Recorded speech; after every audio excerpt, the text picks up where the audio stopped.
আমাদের দেশে যখন থেকে উইমেন রিজার্ভেশন নিয়ে আলোচনা হয়েছে, তারপর যখনই নির্বাচন এসেছে, প্রত্যেকটি নির্বাচনে মহিলাদের প্রাপ্ত এই অধিকারের যারা যারা বিরোধিতা করে এসেছে, যারা যারা বিরোধিতা করেছে, দেশের মহিলারা কিন্তু তাদের ক্ষমা করেনি।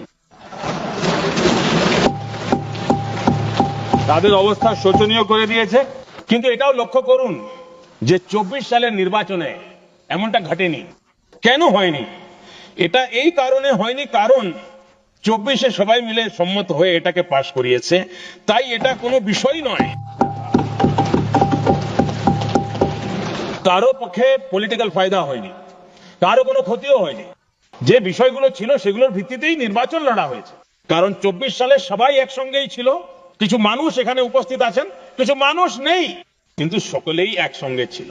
আজও আমি একথা বলছি, যদি আমরা সকলে একসঙ্গে অগ্রসর হই তাহলে ইতিহাস সাক্ষী থাকবে যে এটা কোনো একজনের রাজনৈতিক পক্ষে যাবে না,